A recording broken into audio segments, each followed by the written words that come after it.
Let's learn English together and have some fun. Hello, everyone. Welcome back to Learn English with Lumi. I am so happy you are here today. If this is your first time listening, welcome. You have found the right place to learn English. And if you have been with us before, welcome back. You are doing an amazing job. Every time you come back to learn, you are getting better. Hey everyone, I'm Alfred. So glad to be here again. Before we start, please do us a quick favor. If you enjoy our lessons, hit that subscribe button, tap the like button, and share this episode with a friend who is also learning English. It really helps us, and it really helps them too. Thank you, Alfred. Okay, so today we have a very special episode. This one is a little different from our usual lessons. That's right. Usually, we teach you vocabulary for everyday situations, like at the supermarket, at the airport, or at a coffee shop. Yes, and those episodes are so important. But today, we are going to talk about something even more important. We are going to talk about how to learn English vocabulary, how to actually remember the English words you learn. Because here's the problem. Have you ever learned a new English word and then the next day it is gone? You cannot remember it. It just disappeared from your brain. Exactly. In English, we have a funny little saying for this. We say the word went in one ear and out the other. I love that expression. In one ear and out the other. It means you heard something, but you did not remember it. The information did not stay in your brain. So today, we are going to fix that problem. We are going to share 5 powerful methods to help you remember English vocabulary. These are methods that real language learners and teachers use, and we are going to explain them in simple, easy English, so you can start using them today. 5 methods. That is a lot. But do not worry. We will go through each one slowly and clearly with examples. Ready? Let's go.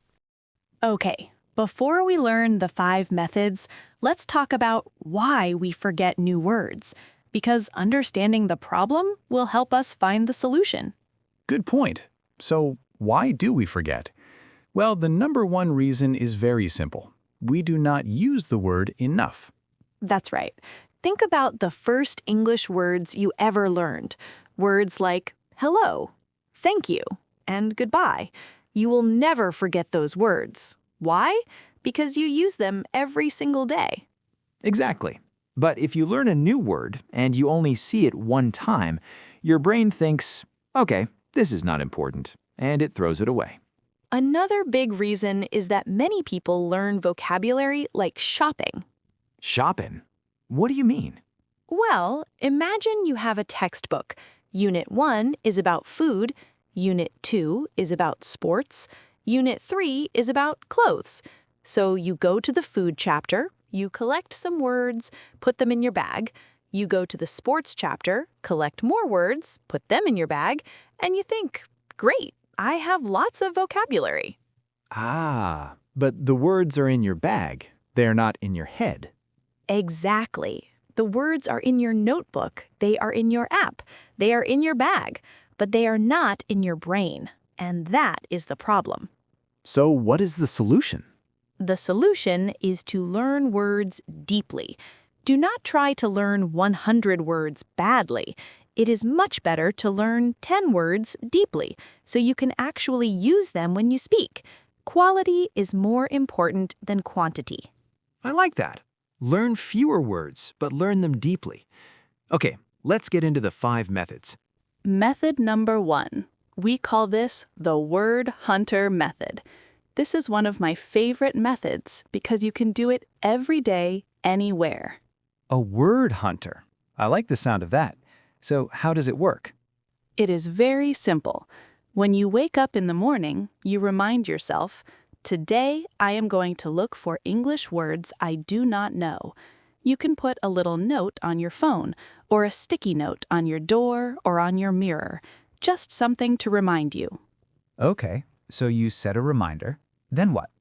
Then, as you go through your day, you try to think about things in English. You see a bus? Do you know the word bus in English? Yes, great. Move on. You see a pigeon. Do you know the word pigeon? Maybe not. So you quickly open your phone and write it down. Not in English, just write it in your own language for now. So you are hunting for words you do not know, like a detective. Yes, exactly like a detective. You are looking for gaps in your vocabulary, words for things you see every day but cannot say in English. Maybe it is bus stop, traffic light, or pigeon. I mean pigeon. Ha! Pigeon is a tricky word to spell. It really is. So you collect 5, maybe 10 words during the day. Then, when you get home in the evening, you take 5 or 10 minutes and you look up those words. You use a dictionary. You find the English word, you listen to the pronunciation, and you write it in a little vocabulary diary. A vocabulary diary. That sounds really useful. So at the end of the day, you have a list of new words that are connected to your life, not random words from a textbook. Exactly. And that is why this method works so well. The words are personal to you. They are connected to your real life, your real day. And when words are personal, your brain remembers them much better. Scientists call this the self-reference effect. We remember things better when they are connected to us. The self-reference effect. That's a great tip. So listeners, try this tomorrow. Be a word hunter.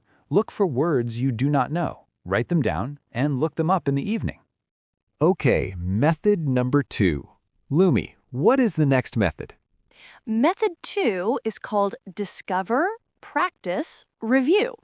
This is a cycle. Think of it like a circle, not a straight line. A circle, not a line. What do you mean?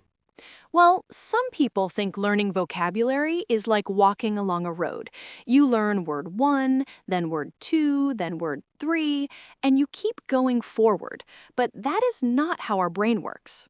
Okay, so how does it work? Learning vocabulary is more like a circle. First, you discover a new word. Then, you practice using it. Then, you review it, and you go back and discover more about it. And the circle keeps going, round and round. Each time, you understand the word a little bit better. So let's break this down. Step 1, discover. Yes, discover means you find a new word. Maybe you hear it in a podcast. Maybe you see it in a story. Maybe you read it in a book. And you think, I do not know this word. So you become a detective. You check the meaning, you check how to pronounce it, and very important, you check which words go together with it. Which words go together with it? Can you give an example? Yes. For example, the word apply. If you just learn the word apply, that is not very useful. But if you learn apply for a job or apply for a visa, now you know how to use it in a real sentence. Ah, I see. These are called collocations, right? Words that go together naturally. Exactly, collocations. Learning collocations is one of the biggest secrets to sounding natural in English. Do not just learn one word, learn the words that go with it. Great. So after discovering, step 2 is practice. Yes, practice means you try to use the word. You can write a sentence with it. You can say it out loud. You can even change the sentence a little. For example, I applied for a job. Now change the tense. I am applying for a job. Now change the person. She applied for a visa. Oh, I like that. By changing one small thing each time, you're practicing the word in different ways. And here's a bonus tip. Try to make sentences that are true for you. True sentences are easier to remember. For example, don't just say, he applied for a job. Say, my brother applied for a job at the hospital last month. Because it's real, it's personal, and your brain connects it to something you know. Brilliant. And step 3, review. Review means you come back to the word later, maybe the next day, maybe the next week, and you check, do I still remember it? Can I still use it? And then the circle starts again. You discover more about the word, you practice again, you review again, and each time you know the word a little bit better. Exactly. Be patient with this process. Learning vocabulary is a marathon, not a sprint. It takes time, and that is completely normal. Okay, method number 3. What is it? Method 3 is use all your senses. When you learn a new word, do not just read it. You should read it, hear it, write it, and say it. All 4 things? Read, hear, write, and say? Yes. Let me explain why. Everyone learns a little differently. Some people are visual learners. They need to see the word to remember it. Some people are audio learners. They need to hear the word. And some people learn best by doing, by writing or speaking. So if you use all of these methods together, you are giving your brain the best chance to remember. Exactly. Let's say you learn the word delicious. First, read it. D-E-L-I-C-I-O-U-S. See it with your eyes. Second, hear it. Use an online dictionary and listen to the pronunciation. Delicious. Third, write it down. Write it with your hand. Studies show that writing by hand helps your brain remember much better than typing on a computer. Really? Writing by hand is better? Yes, something about the physical act of writing helps create stronger connections in your brain. And fourth, say it out loud. Delicious. This food is delicious. The pizza is delicious. So you read it, hear it, write it, and say it. 4 different ways to put that word into your brain. I like that. And here is one more powerful tip. When you first meet a new word, try to see it and hear it at the same time. For example, when you watch a video, turn on the English subtitles. That way, you hear the word with your ears and you see the word with your eyes at the same time. This double connection makes the word stick much better. That is such a good tip. Watch with subtitles. See it and hear it at the same time. Perfect for our listeners who like watching YouTube videos in English. All right, method number 4. I call this the sticky note trick. This one is really fun and really easy. Sticky notes? Those small, colorful pieces of paper you can stick on things? Yes, the idea is very simple. Take a sticky note, write an English word on it, and stick it on the object in your house. For example, write the word fridge and stick it on your fridge. Write mirror and stick it on your mirror. Write door and stick it on your door. So every time you see the object, you see the English word too. Exactly. And here is why this works. Your brain loves to connect things. It loves to connect a word with a place, with a picture, with a feeling. When you see the word fridge every time you open your fridge, your brain makes a very strong connection between the word and the object. I have heard of something similar called a memory palace. Is that related? Yes, very similar. A memory palace is a technique where you place things you want to remember in a place you know very well, like your bedroom or your kitchen. Your brain is very good at remembering. So when you put vocabulary in a real space, it sticks. So your house becomes your English classroom. Exactly. And you can take this even further. You can put a sticky note on your bathroom mirror with a word you always forget. Every morning when you brush your teeth, you see it, you read it, maybe you even say it out loud. And after a few days, that word is in your brain forever. I actually want to try this at home. What a great idea. Listeners, go get some sticky notes and turn your house into a vocabulary classroom. Okay, last method. Method number 5. Lumi, tell us. Method 5 is a big one. When you learn a new English word, try to define it in English. Do not translate it into your own language. That sounds hard, especially for beginners. You are right, it can be hard at first, but let me explain why it is so powerful. When you learn the word dog and you just write the translation in your language, you have only learned one thing. Dog equals this word in my language. Okay, that seems fine. What is wrong with that? Well, nothing is wrong with it for beginners, but if you write dog, a small, friendly animal with 4 legs that lives with people, look at how many English words you just used. You practiced the words small, friendly, animal, 4, legs, and lives. You are learning one word, but practicing many words at the same time. Oh, that is clever. You are building a web of English words in your brain. Everything connects to everything else. Yes, and studies show that people who translate words into their own language can remember the words for a short time, like for a test the next day. But people who define words in English remember them for a much longer time. They can use them weeks and months later. So, translation gives you short-term memory, but English definitions give you long-term memory. Exactly. Now, I know this can be difficult for beginners, so here's my suggestion. If you're a complete beginner, it is okay to use translations. But as soon as you feel a little comfortable, maybe at A2 level, start trying to write simple English definitions. They do not need to be perfect, just try.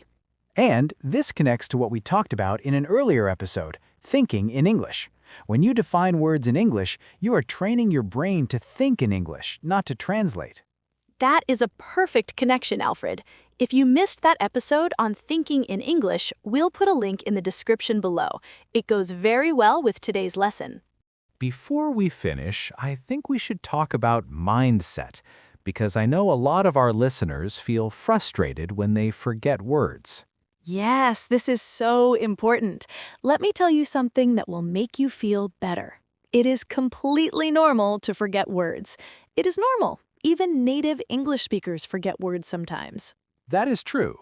Sometimes I cannot remember the name of something, and it is on the tip of my tongue. Ha! On the tip of your tongue. That is a great expression. It means you almost remember the word, but not quite. And everyone experiences this, even in their own language. So if you learn 10 new words this week, and you only remember 3 of them, that is not a failure. That is 3 new words you did not have before. Exactly. And here is another important thing to understand. You need to meet a word many times before it really stays in your brain. Scientists say you need to see or hear a word between 7 and 9 times before your brain makes a strong, long-term connection.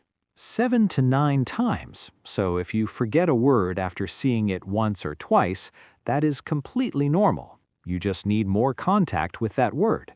Yes. Each time you see the word, hear the word, or use the word, you are making the connection in your brain a little bit stronger, like a path in a forest. The first time you walk through, it is hard, but if you walk the same path every day, it becomes clear and easy. I love that picture. Your brain is like a forest, and each word is a little path. The more you walk the path, the easier it becomes. So please be patient with yourself. Do not try to learn too many words at once. 3 to 5 new words a day is a great number. And use the 5 methods we taught you today to make those words stick. All right, let's do a quick recap of today's 5 methods. Yes, here we go. Method 1, the word hunter. Look for words you do not know throughout your day. Write them on your phone. Look them up in the evening. Method 2, discover, practice, review. Learning is a circle, not a straight line. Discover a word, practice using it, and review it again and again. Method 3, use all your senses. Read the word, hear the word, write the word, and say the word. Use subtitles when you watch videos to see and hear at the same time. Method 4, the sticky note trick. Put English words on sticky notes around your house. Turn your home into your English classroom. And method 5, define in English. Instead of translating a new word into your language, try to explain it using simple English words. Build a web of connections in your brain. 5 methods. You do not need to use all 5 at the same time. Pick 1 or 2 that feel right for you and start today. Now, before we go, we have our community question for today. We would love to hear from you. Today's question is, Which of the 5 methods will you try first? And do you have your own secret method for remembering vocabulary? Tell us in the comments below. We read every single comment, and we love hearing about your learning journey, so please share with us. And remember, if you enjoyed this episode, please subscribe to our channel, hit the like button, and share this video with a friend who is learning English. Also, if you have not listened to our episode about thinking in English, we highly recommend it. It is one of our most popular episodes, and it goes perfectly with what we learned today. You can find a link in the description below. You are doing an amazing job. Just by listening to this episode, you are getting better. Keep going. Do not give up. Remember, learning English is a journey, not a race. Be patient with yourself, be curious, have fun, and keep practicing. We believe in you. See you in the next episode. Bye-bye, everyone. Happy learning.